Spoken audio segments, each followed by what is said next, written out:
सभी पूरी टीम को मैं धन्यवाद देता हूं, आभार व्यक्त करता हूं कि उन्होंने 120 बहादुर पिक्चर बना के पूरे देशवासियों के सामने बहुत सारे लोगों से जो इतिहास छुपा हुआ था, इस फिल्म के माध्यम से पूरे देश के लोगों को मौका दिया इतिहास को समझने का, सीखने का।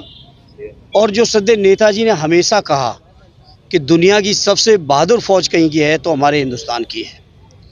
उस हिंदुस्तान की बहादुरी, फौज की बहादुरी के एक प्रमुख पहलू को इस फिल्म के माध्यम से दर्शाया गया है और जो इतिहास की सच्चाई, उस सच्चाई को दिखाया गया है।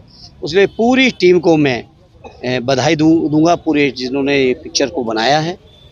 साथ ही साथ हमारे राष्ट्रीय अध्यक्ष जी ने लगातार कहा, पार्टी के चुनाव के घोषणा पत्र में भी इस बात को कहा कि अही रेजिमेंट होना चाहिए और अही रेजिमेंट के साथ साथ गुजरात का भी रेजिमेंट एक बनाया जाए, जिससे एहसास हो सके पूरे देश के लोगों को कि आखिर देश को जब कुर्बानी की ज़रूरत पड़ती है, देश की जो भारत माता जब खून मांगती है, तो कौन लोग हैं जो अपना खून लेके आगे खड़े हो जाते हैं। और इसलिए मैं समझता हूँ देश की सरकार को विचार करना चाहिए, यही रेजिमेंट भी बनाए, अन्य रेजिमेंटों को भी बनाने का काम करें। इस फिल्म के माध्यम से समाजवादी पार्टी लगातार अखिलेश यादव जी ने भी आह्वान कर दिया सभी को फिल्म देखनी चाहिए, तो कौन सी ऐसी चीजें? बिल्कुल, ये देश के सैनिकों के सम्मान से जुड़ी पिक्चर है, इसलिए आदरणीय राष्ट्रीय अध्यक्ष जी ने इस बात का आह्वान किया है।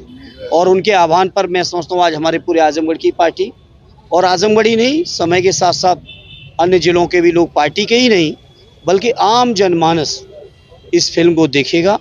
और मैं समझता हूँ अपने सैनिकों की बहादुरी, उनकी शहादत, उनकी कुर्बानी को देखने का मौका लोगों को मिलेगा। और मैं समझता हूँ जो घटना थी रेजांगला की, जो रेजांगला का युद्ध था, वो पूरे देश और विशेषकर कश्मीर को सुरक्षित करने की लड़ाई थी, जिस लड़ाई को बहादुर सैनिकों ने लड़ा। और मैं समझता हूँ आप सब जानते हैं और पूरा देश जानता है वो सैनिक कौन लोग थे।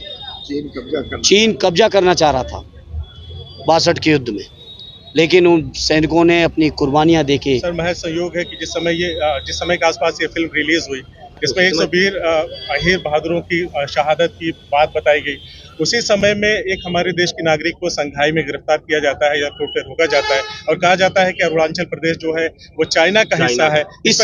इस बात को हमारे राष्ट्रीय अध्यक्ष जी ने अभी भी 2 दिन पहले कहा। जब से हमारा देश आज़ाद हुआ है, भारतीय जनता पार्टी के इस कार्यकाल में हमारे देश का क्षेत्रफल सिकुड़ रहा है। ये घटना जहाँ रेजांगला का युद्ध हुआ, ये रेजांगला के युद्ध में जहाँ मेमोरियल बनाया गया था,